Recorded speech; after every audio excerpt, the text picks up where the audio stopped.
Hola, bendiciones, saludos cordiales, bienvenidos a nuestra lectura bíblica. Hoy el día número 45. Leeremos el Salmo capítulo 23, Éxodo 30 y 31 y Marcos capítulo 15. Bienvenidos.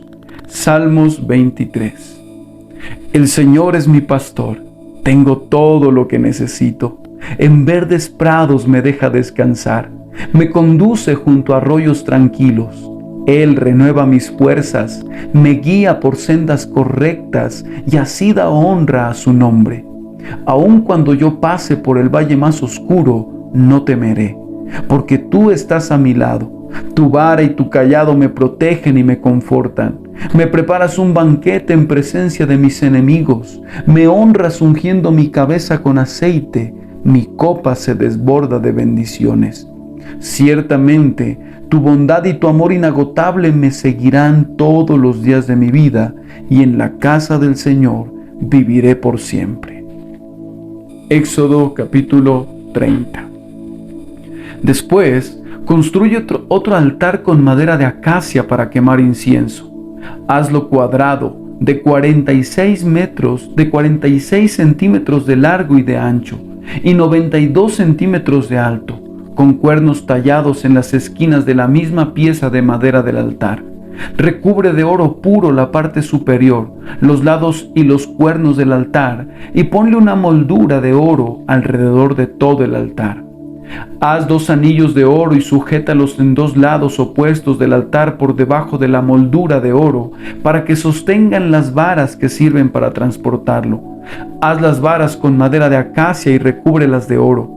Coloca el altar del incienso justo afuera de la cortina interior que protege el arca del pacto, frente a la tapa del arca, el lugar de la expiación, que cubre las tablas grabadas con las condiciones del pacto, donde me encontraré contigo.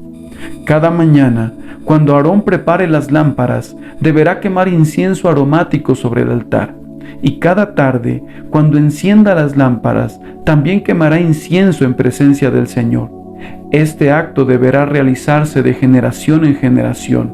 No ofrecerás sobre ese altar incienso no sagrado, ni ninguna ofrenda quemada, ni ofrendas de granos, ni ofrendas líquidas. Una vez al año, Aarón deberá purificar el altar, untando los cuernos con sangre de la ofrenda que se hace para purificar al pueblo de su pecado. Esta ceremonia se llevará a cabo todos los años, de generación en generación, porque ese altar es el más santo del Señor. Entonces el Señor le dijo a Moisés: cada vez que hagas un censo del pueblo de Israel, cada hombre contado tendrá que pagar al Señor un rescate por sí mismo. Así, ninguna plaga herirá a los israelitas cuando los cuentes. Cada persona contada tendrá que dar una pequeña pieza de plata como ofrenda sagrada al Señor. Este pago es de medio ciclo, según el ciclo del santuario, que equivale a 20 yeras. Todos los que hayan cumplido 20 años deben dar esa ofrenda sagrada al Señor.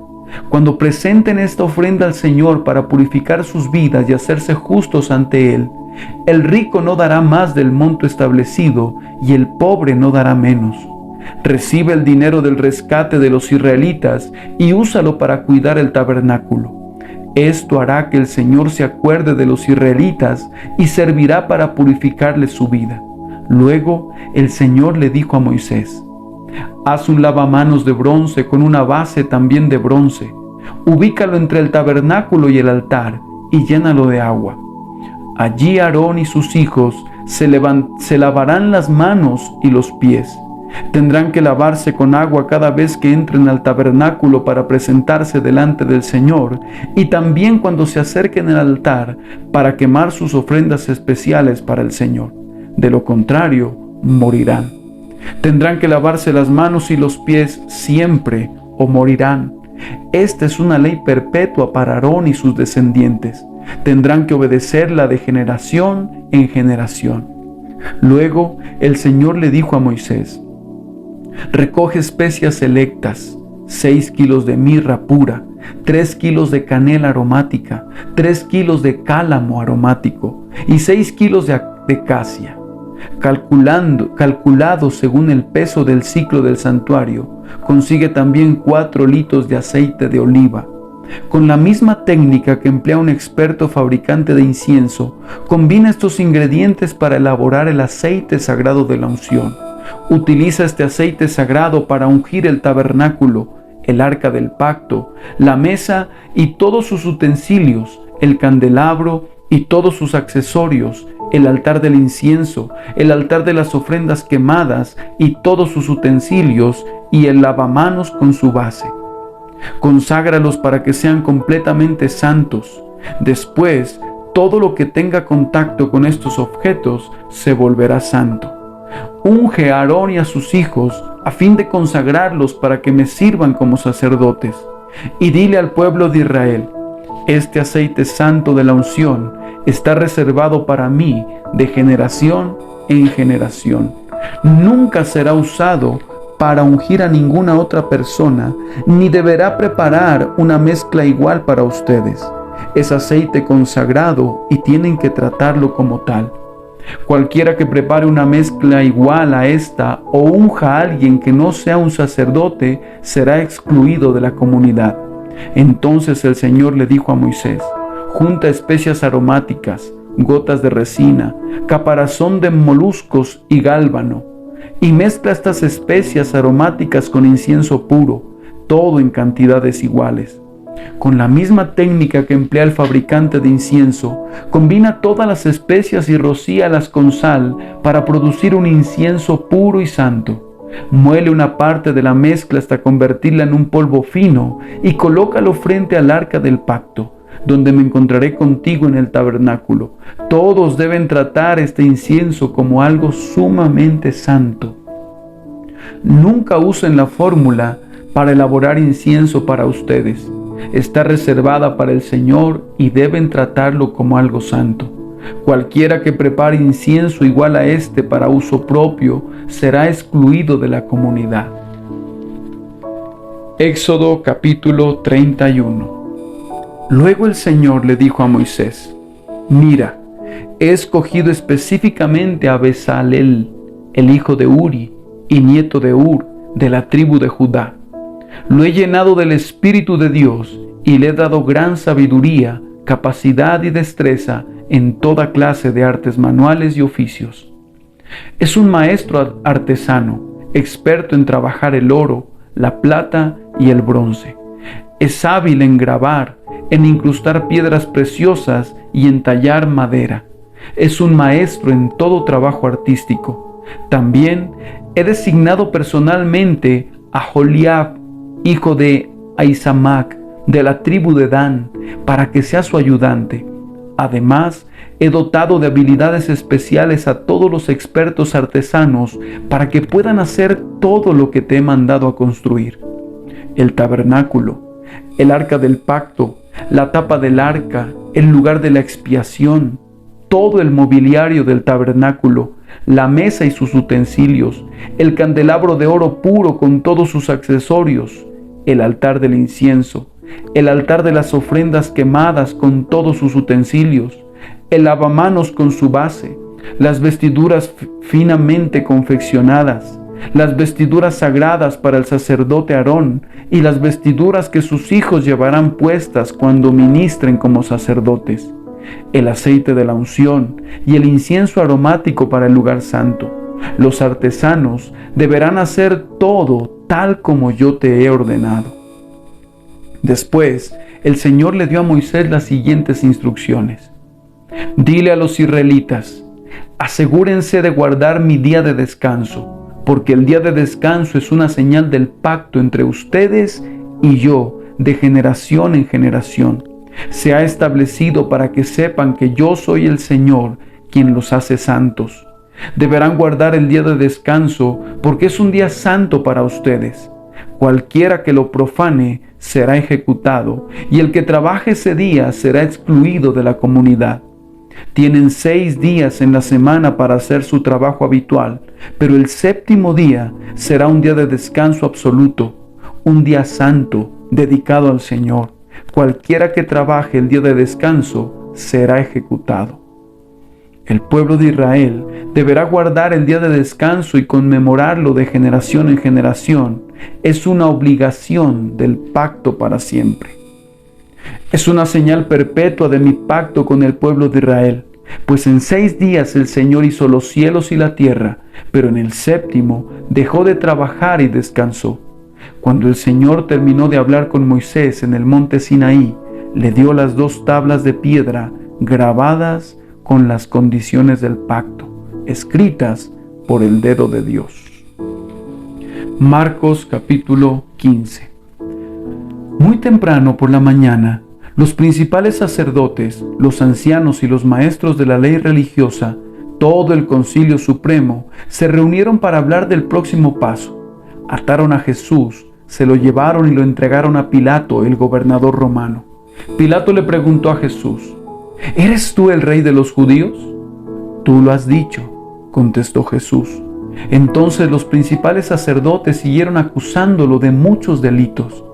Y Pilato le preguntó: ¿No vas a contestarles? ¿Qué me dices de las acusaciones que presentan en tu contra? Entonces, para sorpresa de Pilato, Jesús no dijo nada. Ahora bien, era costumbre del gobernador poner en libertad a un preso cada año, durante la celebración de la Pascua, el que la gente pidiera. Uno de los presos en ese tiempo era Barrabás, un revolucionario que había cometido un asesinato durante un levantamiento. La multitud acudió a Pilato y le pidió que soltara a un preso como era la costumbre. ¿Quieren que les dejen libertad a este rey de los judíos?, preguntó Pilato, pues ya se había dado cuenta de que los principales sacerdotes habían arrestado a Jesús por envidia. Sin embargo, en ese momento, los principales sacerdotes incitaron a la multitud para que exigiera la libertad de Barrabás en lugar de la de Jesús. Pilato les preguntó: entonces, ¿qué hago con este hombre al que ustedes llaman rey de los judíos? ¡Crucifícalo!, le contestaron a gritos. ¿Por qué?, insistió Pilato. ¿Qué crimen ha cometido? Pero la turba rugió aún más fuerte: ¡Crucifícalo! Entonces Pilato, para calmar a la multitud, dejó a Barrabás en libertad. Mandó azotar a Jesús con un látigo que tenía puntas de plomo y después lo entregó a los soldados romanos para que lo crucificaran. Los soldados llevaron a Jesús al patio del cuartel general del gobernador, llamado el Pretorio, y llamaron a todo el regimiento. Lo vistieron con un manto púrpura y armaron una corona con ramas de espinos y se la pusieron en la cabeza. Entonces lo saludaban y se mofaban: ¡Viva el rey de los judíos! Y lo golpeaban en la cabeza con una caña de junco, le escupían y se ponían de rodillas para adorarlo burlonamente. Cuando al fin se cansaron de hacerle burla, le quitaron el manto púrpura y volvieron a ponerle su propia ropa. Luego lo llevaron para crucificarlo.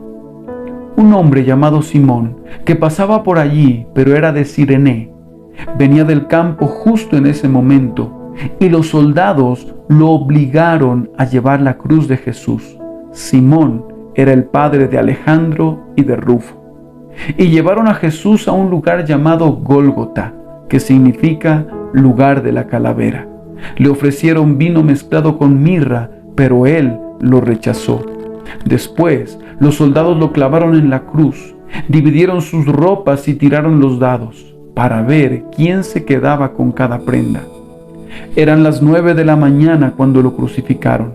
Un letrero anunciaba el cargo en su contra. Decía: el rey de los judíos. Con él crucificaron a 2 revolucionarios, uno a su derecha y otro a su izquierda. La gente que pasaba por allí gritaba insultos y movía la cabeza en forma burlona. Pero mírate ahora!, le gritaban. Dijiste que ibas a destruir el templo y a reconstruirlo en 3 días. Muy bien, sálvate a ti mismo y bájate de la cruz. Los principales sacerdotes y los maestros de la ley religiosa también se burlaban de Jesús. Salvó a otros, se mofaban, pero no puede salvarse a sí mismo. Que este Mesías, este Rey de Israel, baje de la cruz para que podamos verlo y creerle. Hasta los hombres que estaban crucificados con Jesús se burlaban de él. Al mediodía, la tierra se llenó de oscuridad hasta las 3 de la tarde. Luego, a las 3 de la tarde, Jesús clamó con voz fuerte: Eloí, Eloí, lema sabactani, que significa: Dios mío, ¿por qué me has abandonado? Algunos que pasaban por allí entendieron mal y pensaron que estaba llamando al profeta Elías. Uno de ellos corrió y empapó una esponja en vino agrio, la puso sobre una caña de junco y la levantó para que él pudiera beber. «Esperen», dijo, «a ver si Elías viene a bajarlo».